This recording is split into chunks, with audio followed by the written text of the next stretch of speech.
മലയാള cinema വിഭാഗത്തിന് ഏകദേശം നല്ല സമയമാണെന്നാണ് എൻ്റെ ഒരു കണക്കുകൂട്ടൽ. പക്ഷേ വരുന്ന വാർത്തകളെല്ലാം മലയാള സിനിമയ്ക്ക് എതിരായിട്ട് വരുന്നു എന്നാണ് മനസ്സിലാകുന്നത്.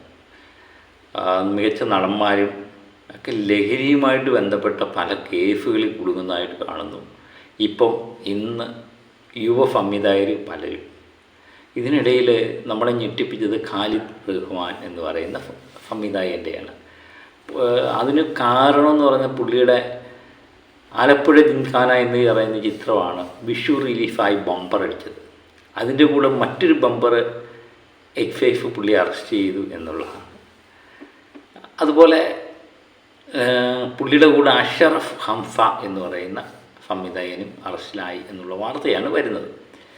ഈ സമീർ താഹ എന്ന് പറയുന്ന ഛായാഗ്രഹണൻ്റെ വീട്ടിൽ നിന്നാണ്, ഛായാഗ്രഹണനും സംവിധായകനും ഒക്കെ പുള്ളിയുണ്ട്. അദ്ദേഹത്തിൻ്റെ ഫ്ലാറ്റിൽ നിന്നാണ് ഇവരെ 3 പേരെ അറസ്റ്റ് ചെയ്യുന്നത്. സമീർ താഹയെ എല്ലാവർക്കും അറിയാം. ബിഗ് ബി എന്ന് പറയുന്ന മമ്മൂട്ടി ചിത്രത്തിൻ്റെ ഛായാഗ്രഹണമായിട്ടാണ് അദ്ദേഹം വരുന്നത്. അതുപോലെ ഡാഡിക്കൂള്, ഡയമണ്ട് നെക്ലേസ് വേണ്ട വിവിധ ചിത്രങ്ങൾ ഛായാഗ്രഹണം നിർവഹിച്ചിട്ടുണ്ട്. ബാംഗ്ലൂർ ഡേയ്സ് ഒക്കെ പുള്ളിയുടെ ഛായാഗ്രഹണത്തിൽ ഇറങ്ങിയ ചിത്രങ്ങളാണ്. മികച്ചൊരു ഛായാഗ്രഹണൻ എന്ന് പേര് കേട്ട വ്യക്തി. അതുപോലെ പുള്ളി ഒട്ടനവധി ചിത്രങ്ങൾ സംവിധാനം ചെയ്തിട്ടുണ്ട്. ചാപ്പാക്കുരിശും, നീലാകാശം, പച്ചക്കട, ചുമന്ന ഭൂമി, അതുപോലെ കലി എന്നീ 3 ചിത്രങ്ങൾ സംവിധാനം ചെയ്തു. അങ്ങനെ സംവിധായകൻ എന്ന നിലയിലും ഛായാഗ്രഹണൻ എന്ന നിലയിലും പേരെടുത്ത സമീർ താഹ എന്ന് പറയുന്ന വ്യക്തിയുടെ ഫ്ലാറ്റിൽ നിന്നാണ് ഇവരെ അറസ്റ്റ് ചെയ്യുന്നത്. അദ്ദേഹം ചോദ്യം ചെയ്യലിന് അദ്ദേഹത്തെ വിളിക്കും എന്നുള്ളതാണ് അറിയാൻ പറ്റുന്നത്. ഖാലിദ് റഹ്മാനെ പറ്റി പറയുവാണെങ്കിൽ നമ്മൾ ആലപ്പുഴ ജിംഖാന എന്ന് പറയുന്ന ഒറ്റ ചിത്രം കൊടുത്താൽ മതി. നല്ല മേക്കിങ്ങും മികച്ചൊരു സംവിധായകൻ എന്ന നിലയിൽ പേരെടുത്ത വ്യക്തി. അതുപോലെ തല്ലുമാല, ഗുണ്ട, കരിക്കും വെള്ളം എന്നീ നിരവധി ചിത്രങ്ങൾ അദ്ദേഹം സംവിധാനം ചെയ്തിട്ടുണ്ട്. മിക്കവാറും ചിത്രങ്ങൾ സൂപ്പർ ഹിറ്റിലേക്ക് മാറിയിട്ടുള്ളതുമാണ്. അതുപോലെ അഷറഫ് ഹംസയെ പറ്റി എനിക്ക് കൂടുതലായിട്ടൊന്നും അദ്ദേഹത്തിൻ്റെ പേര് കേട്ടില്ല. പുള്ളിയുടെ 2 ചിത്രങ്ങളുണ്ടെന്ന് പറയും, തമാശയും ഭീമൻ്റെ വഴി എന്നീ 2 ചിത്രങ്ങൾ. അങ്ങനെ ഇവരെല്ലാവരും തന്നെ കേസിൽ, ലഹരിയുമായിട്ട് ബന്ധപ്പെട്ട കേസിൽ കുടുങ്ങുന്നു. സിനിമാ മേഖലയിൽ ഏറ്റവും കൂടുതൽ ഹേമ കമ്മിറ്റി റിപ്പോർട്ടിൽ പരാമർശിച്ച ഒരു കാര്യമെന്ന് പറഞ്ഞാൽ ഈ ഫ്രീ പീഡനത്തിലുപരി എന്ന് പറഞ്ഞാൽ ഈ കൂടുതലായിട്ട് ലഹരിയുടെ ഉപയോഗം മലയാള സിനിമയിലുണ്ട്. എന്തോ മനഃപൂർവ്വമോ അല്ലാതെയോ പലരും ആ കേസ് അങ്ങ് മാറ്റിയാണ് പിന്നെ പീഡനമായിട്ടിൻ്റെ പുറകെ പോയി. പീഡനം കേട്ടിക്കഴിഞ്ഞപ്പം ലഹരിയൊന്നും ഒരു വിഷയമല്ലല്ലോ. അങ്ങനെ അതിൻ്റെ പുറകെ പോയി അവസാനം ഹേമ കമ്മിറ്റി റിപ്പോർട്ടിൽ പറഞ്ഞ ഈ ലഹരി ഉപയോഗം എന്ന് പറയുന്നത് ഒരു വേറെ അവസ്ഥയിലേക്ക് മാറി. അതിനിടയിലാണ് ലഹരിയുമായിട്ട് ബന്ധപ്പെട്ട പല വാർത്തകൾ വരുന്നത്. വാർത്ത വന്നു കഴിഞ്ഞപ്പോൾ സിനിമാ മേഖലയിലുള്ള പലരും നോട്ടപ്പുള്ളികളായിരുന്നു. ഷൈൻ ടോം ചാക്കോ, ശ്രീനാഥ് പാസി എന്ന് വേണ്ട 2 വ്യക്തികളെ ചോദ്യം ചെയ്യാൻ വേണ്ടി നാളെ വിളിക്കുന്നു എന്നുള്ള വാർത്തകൾ വരുന്നു.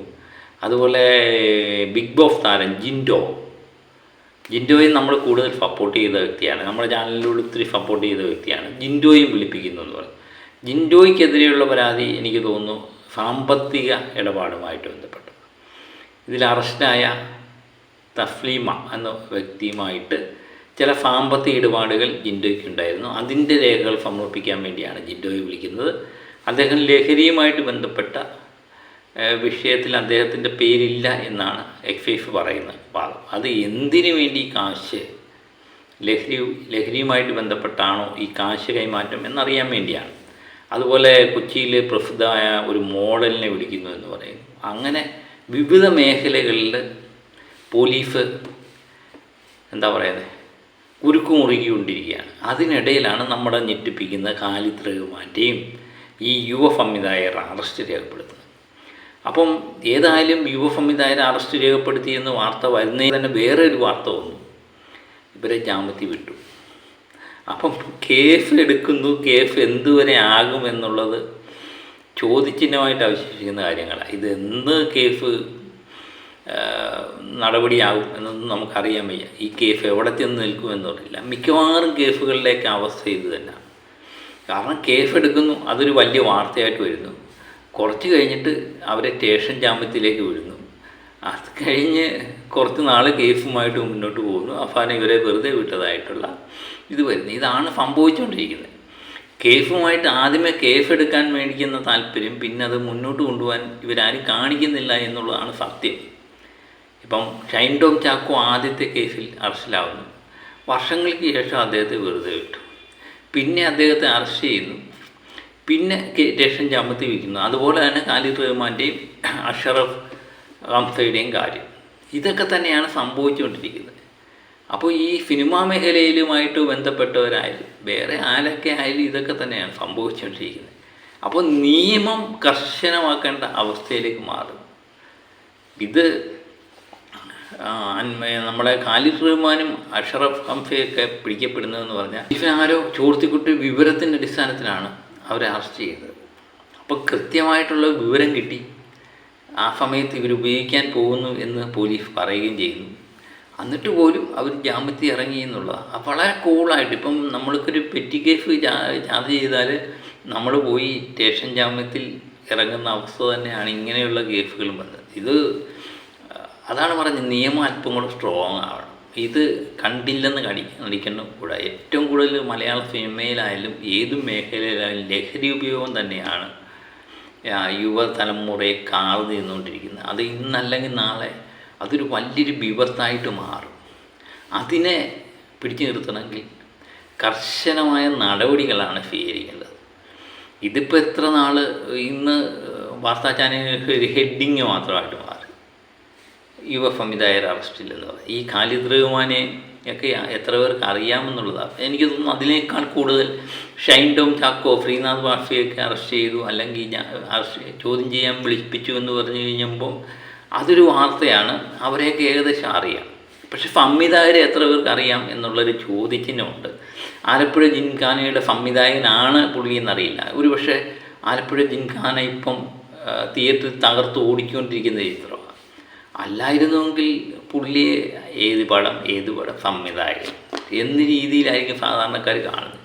അപ്പോൾ കൃത്യമായിട്ട് ഇത് നമ്മൾ ഫോളോ അപ്പ് ചെയ്യുന്നില്ല എന്നുള്ളതാണ് ഇതിൻ്റെ ഏറ്റവും വലിയൊരു സത്യം. എത്രയോ കേസുകൾ വരുന്നു, അതിൻ്റെ കൂടെ ഒരു കേസ്, അതിൻ്റെ കൂടെ സ്റ്റേഷൻ ജാമ്യത്തിൽ വിടുന്നു.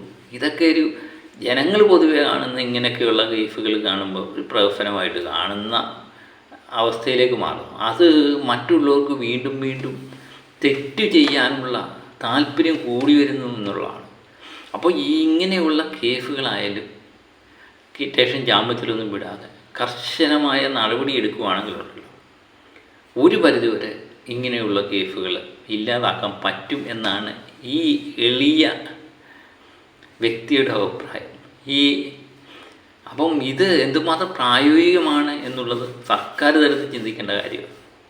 ഇതൊരു വലിയൊരു വിപത്താണ്. അത് നമ്മളെ കാർന്ന് നിന്നുകൊണ്ടിരിക്കുകയാണ് യുവതലമുറയെ.